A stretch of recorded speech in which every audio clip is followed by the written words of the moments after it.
Everyone, welcome to the session. आज की class में हम पढ़ने जा रहे हैं पंजाब स्कूल एजुकेशन बोर्ड की 10वीं क्लास की हिंदी की किताब और उसमें उसका 6वां पाठ कविता भाग में से, जिसका नाम है जड़ की मुस्कान। ये लिखा है हरिवंश राय बच्चन जी ने और आज चर्चा करेंगे इस पाठ के अभ्यास के बारे में। शुरू करते हैं। सबसे पहले दिया गया है, निम्नलिखित प्रश्नों के उत्तर एक दो पंक्तियों में दीजिए। पहला प्रश्न है, एक दिन तने ने जड़ को क्या कहा? उत्तर, तने ने जड़ से कहा कि वह तो निर्जीव है तथा सदा जीवन से डरी रहती है। दूसरा प्रश्न, जड़ का इतिहास क्या है? उत्तर, जड़ का इतिहास ये है कि वह जमीन के अंदर मुंह गड़ाकर पड़ी रहती है, वह तो मिट्टी से कभी बाहर ही नहीं निकलती। तीसरा, डाली तने को हीन क्यों समझती है? उत्तर, डाली तने को हीन इसलिए समझती है क्योंकि उसे जहां बैठा दिया जाता है वहीं बैठा रहता है, कभी भी गतिशील नहीं होता, जबकि वे लहराती रहती हैं। चौथा, पत्तियां डाल की किस कमी की ओर संकेत करती हैं? उत्तर, पत्तियां डाल की इस कमी की ओर संकेत करती हैं कि वे इस ध्वनि प्रधान संसार में एक शब्द भी नहीं बोल सकती, वे तो अपने भावों विचारों को भी व्यक्त नहीं कर पाती। पांचवा, फूलों ने पत्तियों की चंचलता का आधार क्या बताया? उत्तर, फूलों के अनुसार पत्तियों की चंचलता का आधार डाली है। छठवां, सबकी बातें सुनकर जड़ क्यों मुस्कुराई? उत्तर, सबकी बातें सुनकर जड़ इसलिए मुस्कुराई थी कि केवल वह ही जानती थी कि यदि वह न होती तो वृक्ष का अस्तित्व ही ना होता।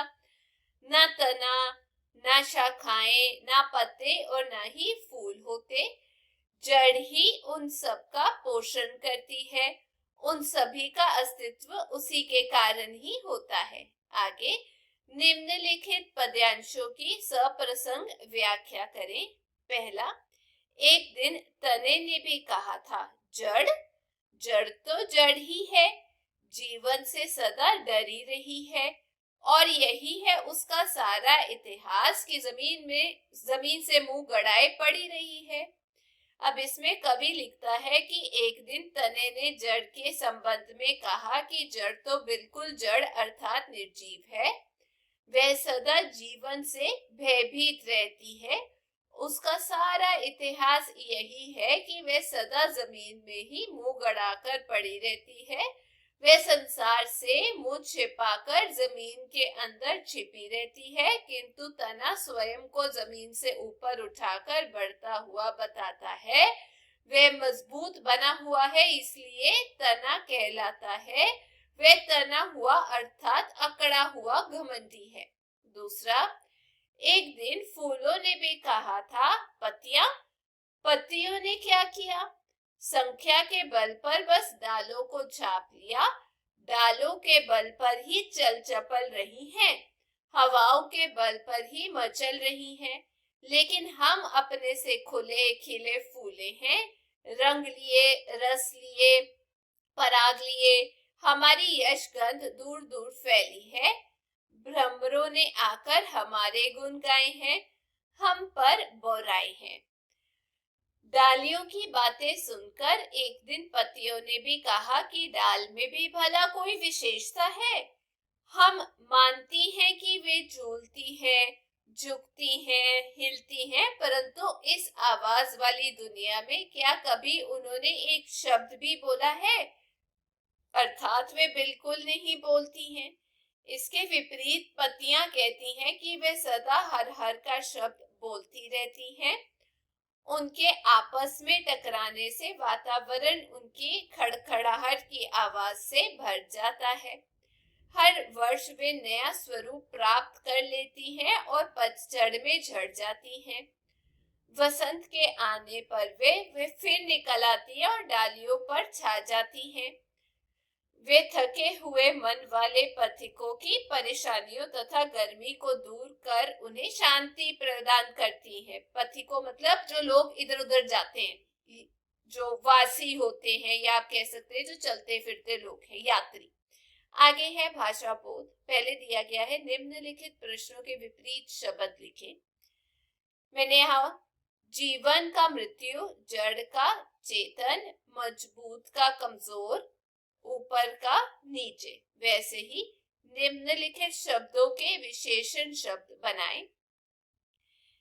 जैसे इतिहास का आ जाएगा ऐतिहासिक, दिन का आ जाएगा दैनिक, वर्ष का वार्षिक, रंग का रंगीला या रंगीन, रस का रसीला। आगे निम्नलिखित शब्दों के दो दो पर्यायवाची शब्द लिखें। मैंने इसका उत्तर यहाँ लिखा है। प्रगति, उन्नति, बढ़ोतरी, बढ़ती, वृद्धि। हवा का वायु, पवन, वात, समीर। ध्वनि का शब्द, आवाज, गूंज, स्वर। फूल का पुष्प, सुमन, प्रसून, कुसुम। भ्रमर मतलब भौरा, भवरा, सारंग, षटपट। निम्नलिखित के अनेकार्थी शब्द लिखें। जैसे कि जड़ का आ जाएगा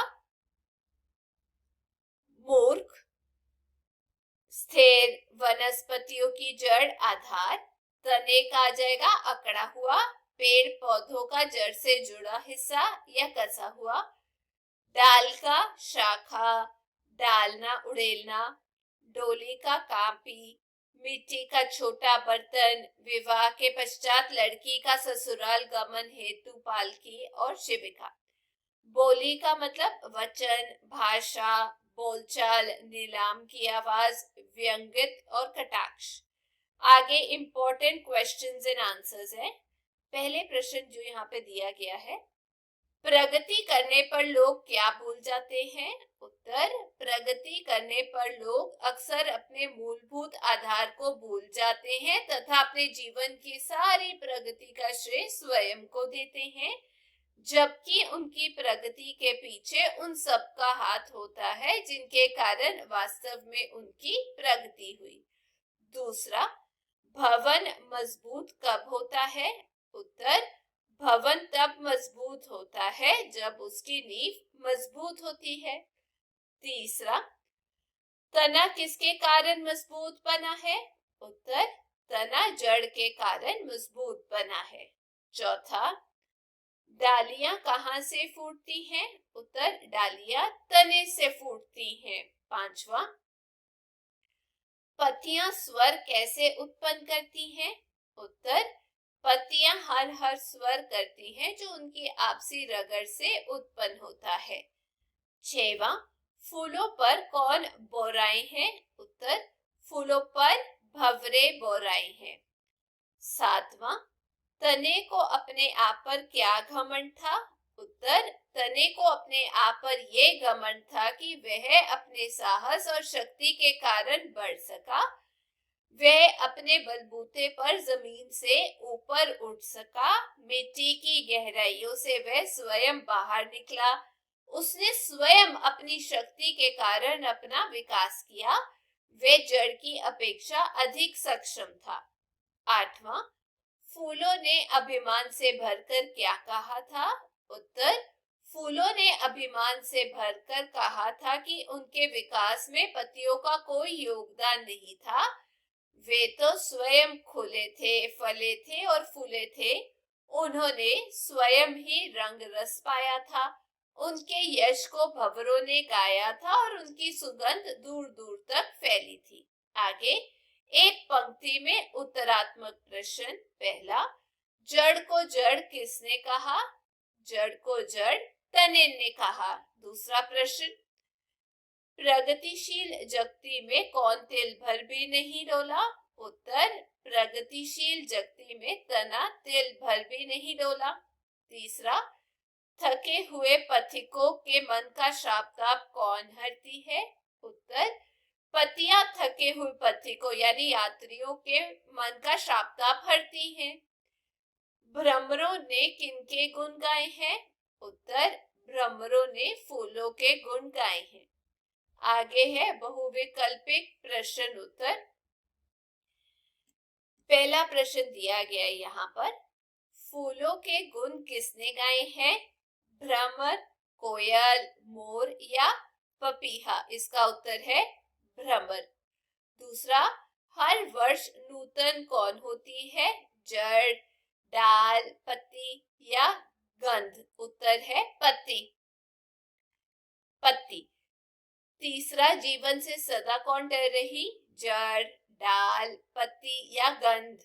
उत्तर है क, जड़। आगे, एक शब्द हाँ नहीं सही गलत रिक्त स्थानों की पूर्ति के प्रश्न है। पहला, कौन खाया है, मोटाया है, सहलाया, चोला है?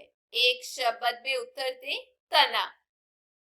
दूसरा, जड़ तो जड़ नहीं है, सही या गलत में उत्तर लिखें, ये गलत है। तीसरा, पत्तियां हर हर स्वर नहीं करती हैं, सही या गलत में उत्तर दें, गलत।